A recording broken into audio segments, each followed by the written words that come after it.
Welcome to the fourth video of the series. So we have looked at how to blink the LED connected to pin 13.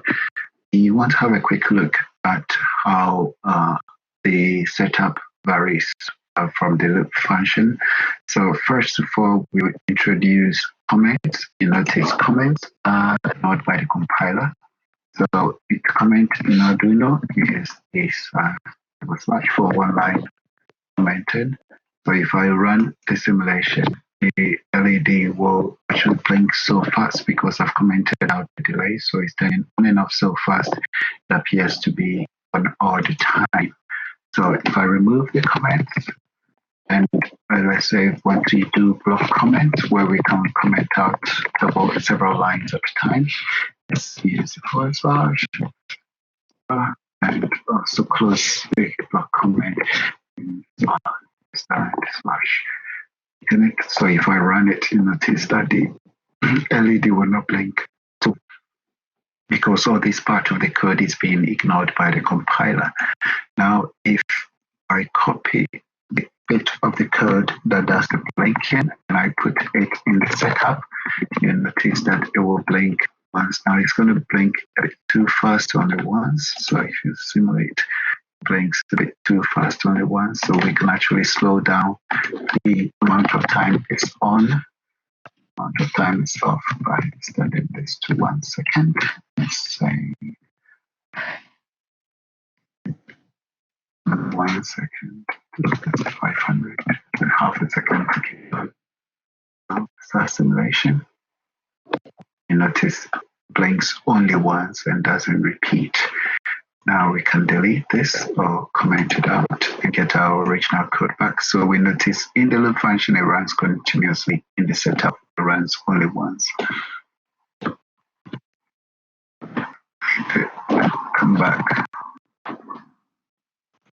Comment out.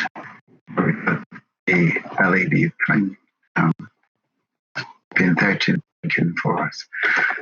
So what I want to do now is to initiate pin 12 as well.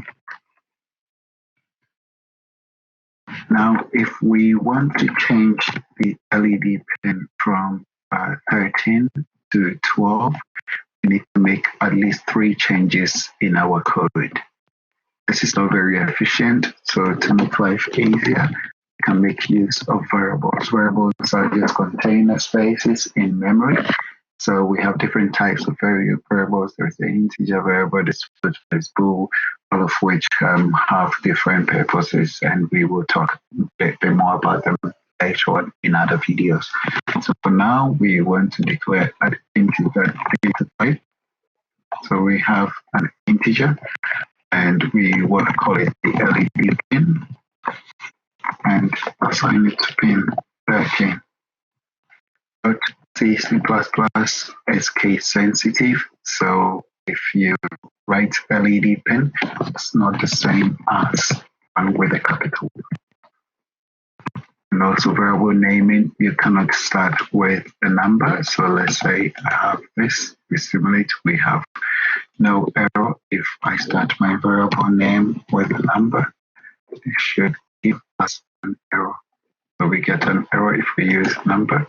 And also you will get an error for a variable name that uses any of these special functions. So let's practice. Start with a letter, don't leave any spaces. Underscores are allowed, but in this particular LED pin. So for pin 13, you call pin 13 the LED pin.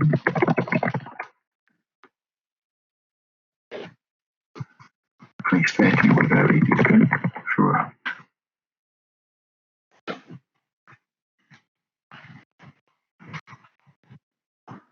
Add a simulation again.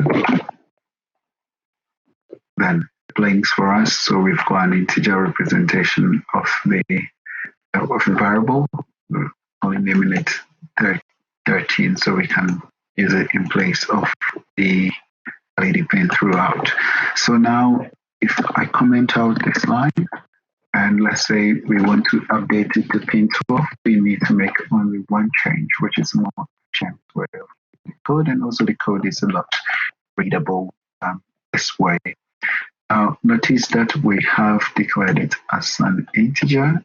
If later on a function within the code want to update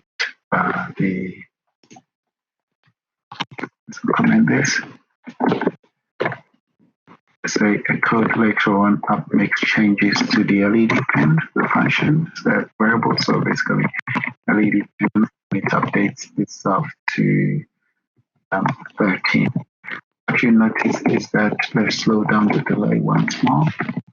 What you notice is that the code was set up, it was assigned to pin 12, and then in the setup, we initiate the pins.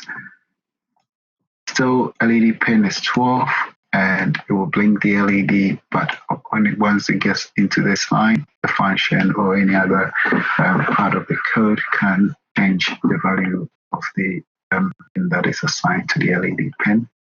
And it may have runtime errors which are quite hard to trace. So you notice if I start the simulation, the LED blink only once, then it gets updated to LED pin 13. So pin 13 starts blinking.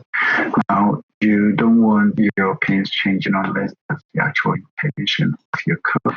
So you can use the const keyword to stop that from happening. So if you use the constant, what we are doing is we are telling the compiler we don't expect the LED pin to be updated at any point of the code. So if I run it, you notice that I do get errors. So if I comment out a line that tries to update the LED pin, you notice that it starts running properly because we keep it. This is quite good because most compilers will keep the const variables in the ROM instead, so you save precious RAM. So in the case of Arduino, we've got a 18 mega 3280 for only 2K space of RAM, which is quite small. So using const is also ensures the efficient use of the RAM.